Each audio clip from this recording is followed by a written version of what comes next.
जय हिंद, नमस्कार। मैं अंबर जैदी स्वागत करती हूँ आप सबका एक बार फिर से हमारे आज के कार्यक्रम में। दोस्तों, आज हम बात करने वाले हैं कैसे साइलेंट और सीरियस स्ट्रेटेजिक क्राइसिस पर, जो कि बहुत अहम है। एक तरफ इंडिया की और यूएस की जो पीएटीआई डील है उसकी बात हो रही है, और वो बात जो है कहीं ना कहीं प्राइसिंग और जो प्राइसिंग शॉक है, टैरिफ और जो अमेरिका की कंडीशंस है उसके चक्कर में कहीं ना कहीं वो स्टॉल होती जा रही है। दूसरी तरफ जो चाइना है, इंडियन ओशन में अपनी नेवल प्रेजेंस को एग्रेसिवली एक्सपेंड कर रहा है। तो सबमरीन्स हैं या सर्वे शिप्स हैं, पोर्ट्स हैं, ये सारी चीजें हमें वहां पर नजर आ रही है। और इसी बीच जो ट्रेड फ्रंट पर हम हेडलाइंस हैं वो जो हमें आ रही है वो ये कि इंडिया ने जो अपना फाइनल प्रपोजल है वो सबमिट कर दिया है, और जो यूएस है उसको 50% से 15% पर लाने के लिए कहा है। जो रशियन ऑयल ट्रेड पर जो पेनल्टीज हैं उसको हटाने का जो है वो। तो इसी हम सवालों को आज की चर्चा में शामिल करेंगे, और इस चर्चा में हमारे साथ मौजूद है उमेश जी। उमेश जी, बहुत स्वागत है आपका। जय हिंद, नमस्कार। जय सिया राम अंबर जी।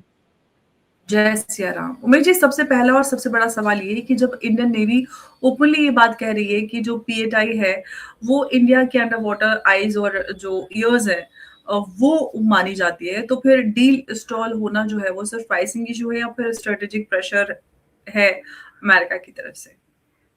देखिए, सबसे पहले मैं ट्रेड डील के ऊपर आ जाता हूँ। भारत और अमेरिका 1 साल से तकरीबन ट्रेड डील पे हम्म। बात कर रहे हैं। मोदी जी जो हम्म। है अमेरिका, वो फरवरी में जाके आए, फरवरी 2025 में। और उसके बाद कहीं ना कहीं लग रहा था कि ट्रेड डील जल्दी हो जाएगी, पर ऑपरेशन सिंदूर हुआ। ऑपरेशन सिंदूर के बाद हमने उनके पाकिस्तान के नूर खान एयरबेस को हिट किया, और उसके अंदर जो अमेरिकन न्यूक्लियर हथियार है वो एक तरह से स्वाहा हो गए, और उसी के साथ 40 से 60 अमेरिकन मारे गए। अमेरिका ने ये जानकारी छुपाई है क्योंकि वो वर्ल्ड में दिखाना नहीं चाहता कि पाकिस्तान को यूज कर रहा था as a base to store nuclear weapons. ये कोल्ड वॉर एरा के दिनों से ये काम चल रहा था। नहीं तो आप सोचिए, अमेरिका के होते होते कैसे पाकिस्तान एक तरह से न्यूक्लियर पावर बना था। उसके बाद ट्रंप ने हमको एक तरह से धमकी दी है कि आप जो है अभी अपना आप एक काम करिए कि आप रशियन ऑयल मत लीजिए। तो भारत ने बोला कि हमको हमारी स्ट्रेटेजिक जरूरत के लिए we need to have we need to buy Russian oil. और जब भारत के प्रधानमंत्री ने संसद में बोला था कि हमें अमेरिका से फोन नहीं आया था ऑपरेशन सिंदूर के वक्त, तो अमेरिका ने 50% टैरिफ लगा दिया। उसके बाद Peter Navarro, Lindsey Graham, everybody started screaming against India.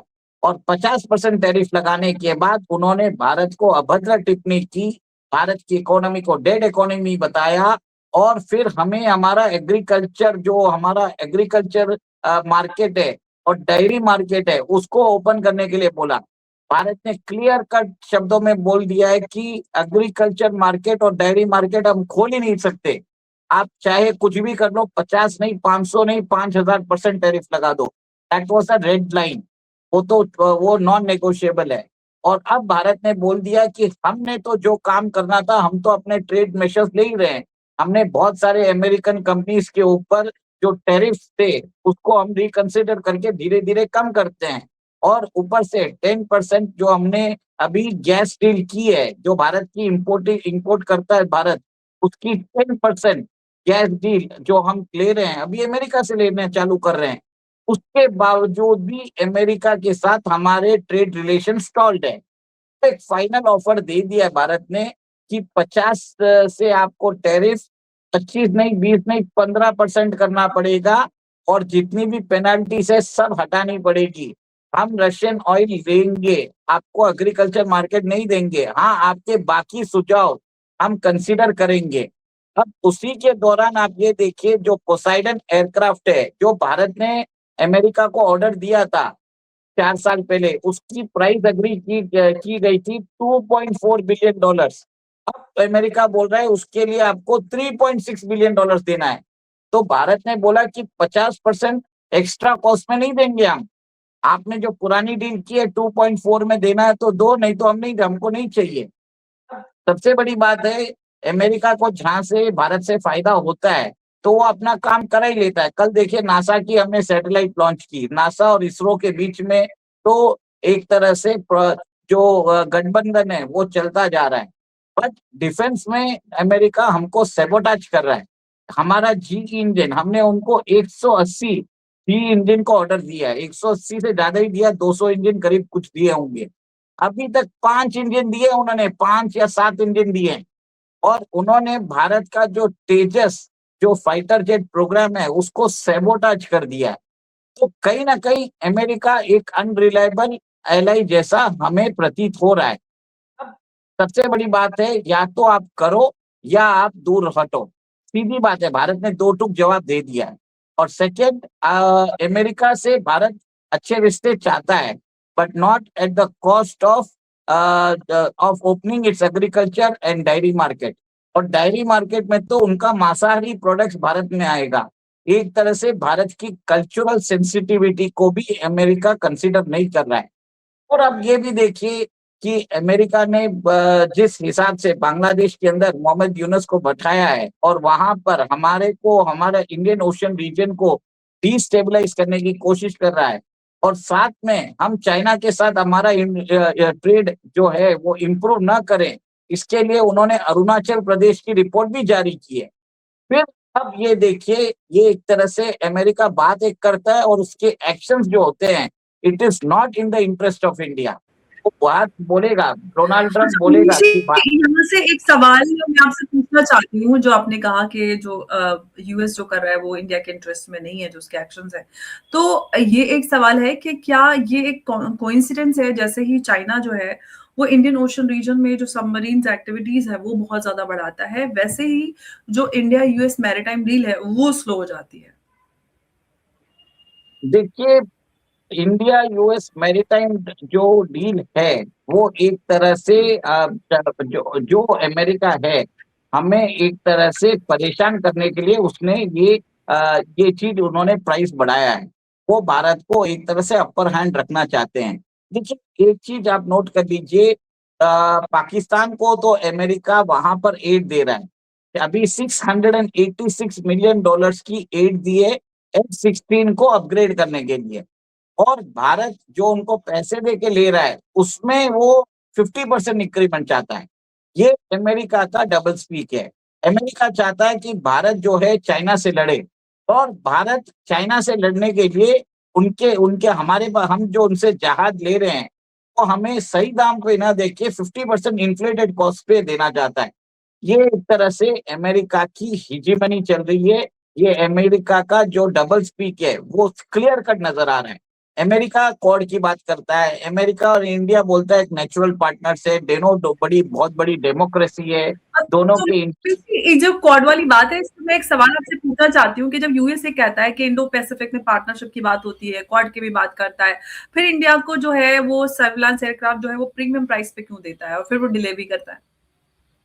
मेरे ख्याल से तो इंडिया को तो क्लियर कट बोलना चाहिए कि आप चाहते हो हम आपकी तरफ से चाइना से बड़े भिड़े, तो आप हमको सारा जो एयरक्राफ्ट है $2.4 बिलियन का आप हमको ऐसे ही दे दो, give it as aid. Why should we even pay the $2.4 billion? मेरा तो ये मानना है। जैसे पाकिस्तान को दे रहा है, पाकिस्तान में क्या इंटरेस्ट है? पहले अमेरिका को पूछना चाहिए कि आप $686 मिलियन का आपने किस बात की एड दे रहे हो, जबकि पाकिस्तान तो एक तरह से टेररिस्ट कंट्री है। पुतिन ने ये बात बहुत साल 20 साल पहले ही बोल दी थी। तो आपको भी मालूम है, आपने भी फर्स्ट टर्म में बोला है कि पाकिस्तान ने आपको बेवकूफ बनाया, $35 बिलियन लिए और ओसामा बिन लादेन को शरण दी। तो किस बेसिस पे आप उनको ये $686 मिलियन का एक तरह से ग्रांट दे रहे हो, जबकि भारत जो है चाइना जो अमेरिकन एडवर्सरी है उसके खिलाफ खड़ा हो रहा है।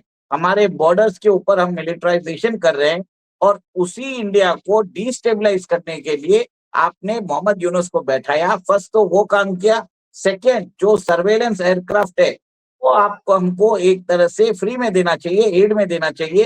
Y are you charging 50% inflated price? We should ask such tough questions to the Americans. जब तक आप इन अमेरिकन्स को सीधे सवाल नहीं पूछोगे, तब तक ये अपने आप को कोई ना कोई शुगर कोटिंग करके बातचीत करते रहेंगे। We need someone to speak बिल्कुल आपने to the Americans very directly कि आप एक टेररिस्ट कंट्री को एड कर रहे हो या आपको डेमोक्रेटिक कंट्री के साथ आपको करना है, ये चॉइस आपकी है। हमें हम तो अगर आप नहीं बिल्कुल करोगे तो नहीं जी, ये भी बात है कि जो रशियन ऑयल की जो खरीदारी है उस पर भी पेनल्टी है और पूरा प्रेशर भी है। साथ ही डिफेंस डील में जो प्राइसिंग शॉक और डिलेज है वो हमें सामने नजर आता है। तो अमेरिका जो है कहीं न कहीं ऐसा लगता है कि भारत को स्ट्रेटेजिक पार्टनर नहीं बल्कि एक कंट्रोल पार्टनर बनाने की कोशिश कर रहा है। हालाँकि वो बात अलग है कि भारत प्रेशर में नहीं आ रहा है, कंट्रोल में नहीं आ रहा है। तो कहीं न कहीं और ज़्यादा ये इधर-उधर से प्रेशर बढ़ाने की कोशिश कर रहा है अमेरिका। देखिए, अमेरिका तो क्लियर कट उसका एक ही इरादा है कि भारत को एक तरह से बांध के रखे, भारत को कठपुतली जैसे वो घुमाए, हुँ, जो वो जर्मनी और नाटो कंट्रीज के साथ कर रहा है, वो सेम भारत हुँ, के साथ करना चाहता है। जर्मनी को भी उसने बोल दिया है नाटो में कि आप इसकी लीडरशिप ले लो, आपको यूक्रेन को हुँ, जितने हथियार देने हैं, हम देने को तैयार है, आप इसके पूरे पैसे हमको दो, आप अमेरिकन हथियार ही आपको खरीदना पड़ेगा और आपको यूक्रेन को अगर फाइनेंस करना है, तो उसकी फाइनेंसिंग भी आपको ही रेज़ करनी पड़ेगी और साथ हुँ, में आप रशियन एसेट्स को भी कॉन्फिस्केट नहीं कर सकते। तो ये सब चीज़ें, ये जो डिक्टेशन है, वो अमेरिका देता जा रहा है और पर भारत जो है एक स्ट्रेटेजिक ऑटोनॉमी की तरफ बढ़ता जा रहा है। देखिए, भारत ने अभी रशिया से रेलॉस एग्रीमेंट साइन किया, जिसके कारण रशियन वॉरशिप जो है, वो अभी इंडियन ओशन रीजन में ऑपरेट कर पाएगी, भारत के यहाँ पे डॉक कर पाएगी, कुछ भी उनको सामग्री ज़रूरत है, तो उनको एक तरह से सारी सहायता मिलने वाली है। Not only Russian aircraft but Russian fighter jets and 4,000 Russian troops can be station in Indian Ocean region in any of the bases of India. और ये एक तरह से स्ट्रेटेजिक डेप्थ मिलती है रशिया को, क्योंकि रशिया के पास अपनी कोस्ट लाइन नहीं है, वो आर्टिक की तरफ है, बाकी वो एक तरह से लैंडलॉक्ड नेशन है।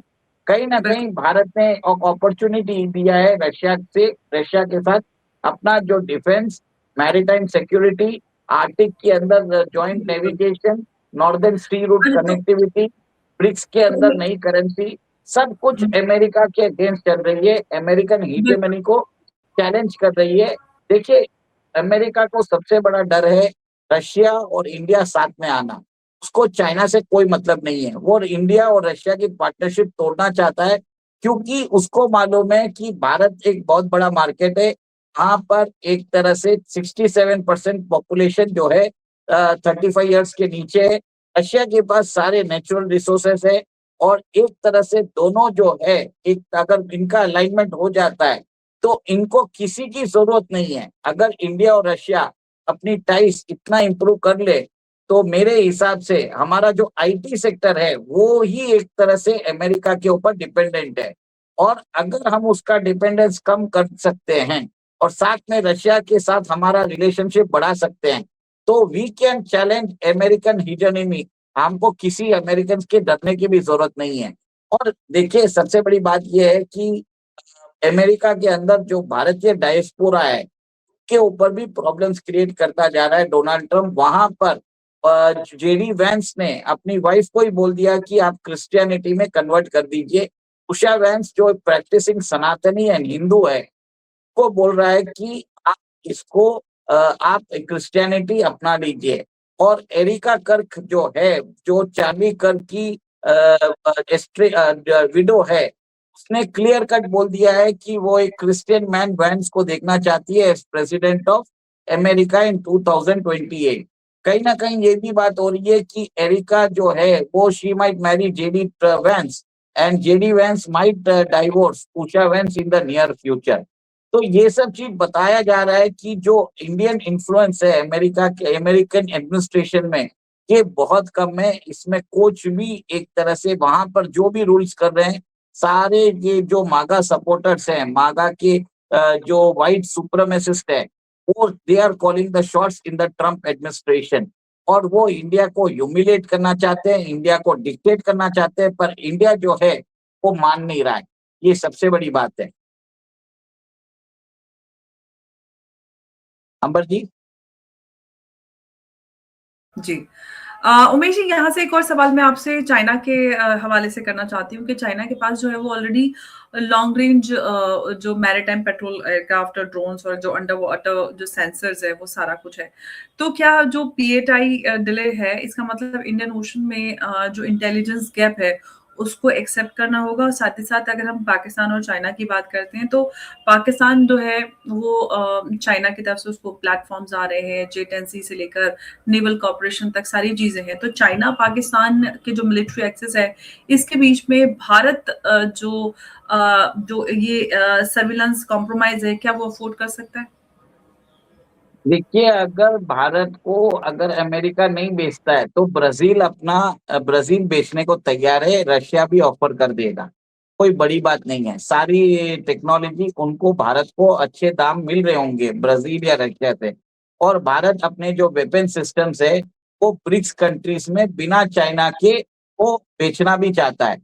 और कहीं ना कहीं आप ये देखिए, इंडिया और ब्राजील के बीच में डिफेंस कॉपरेशन भी बढ़ा है। कुछ दिनों पहले इंडिया, ब्राजील, साउथ अफ्रीका एक नया फोरम बना विद इन द ब्रिक्स, जिसके अंदर हम तीनों एक ही सबमरीन, फ्रेंच सबमरीन को ऑपरेट करते हैं, स्कॉर्पियन सबमरीन, उसको कैसे ऑपरेट करना, उसका मेंटेनेंस कैसे करना, उसकी जो टेक्निकल कैपेबिलिटीज है उस सब के ऊपर, इंफॉर्मेशन शेयरिंग के ऊपर बातचीत ऑलरेडी एक ट्रीटी हो चुकी है।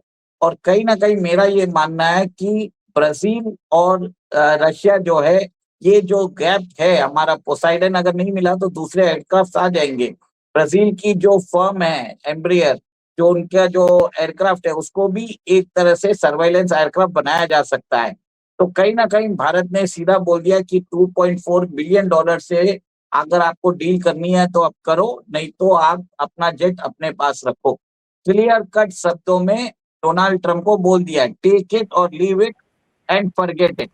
This is called strategic autonomy of Bharat. ये एक डायरेक्ट मैसेज दे दिया गया है ट्रम्प को।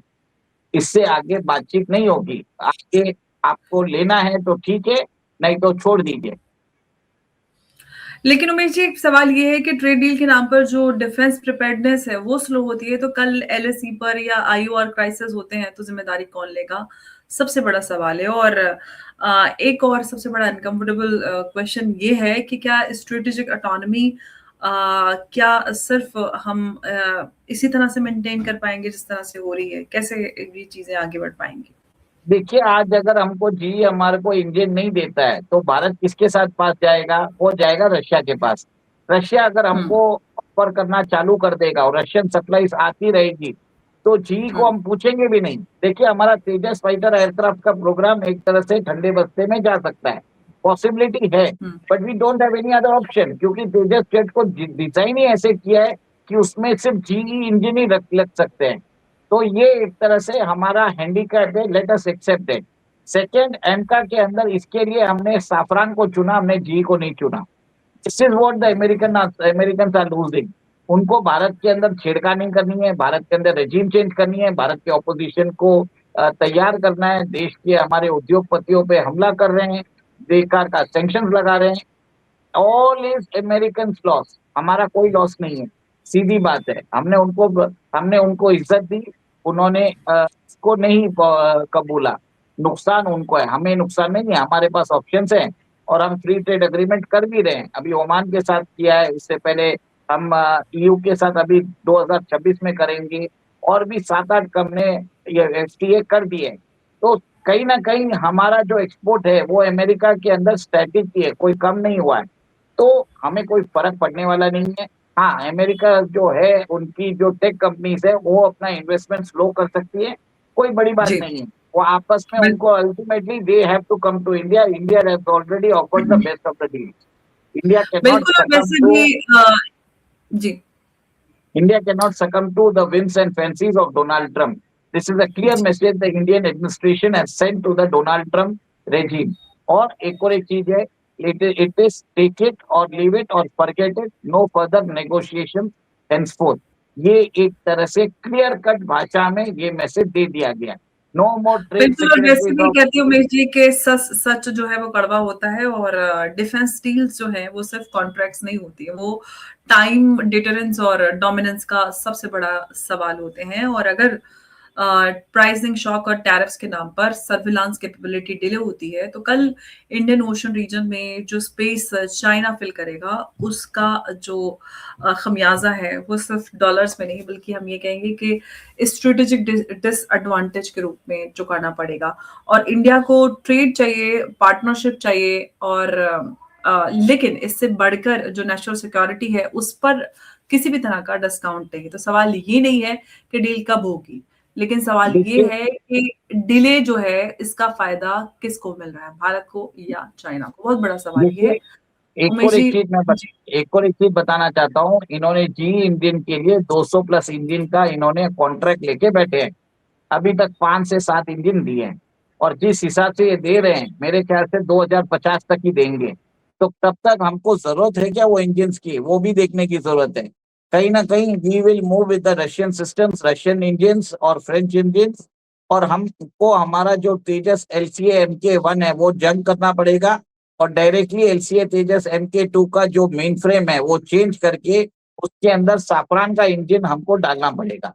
This is the clear thing we will have to do in the near future. मेरा ये मानना है। बिल्कुल। बहुत धन्यवाद उमेश जी इस चर्चा में हमारे साथ जुड़ने के लिए। नमस्कार, जय हिंद, जय भारत। जय सिया राम। जय सिया राम उमेश जी।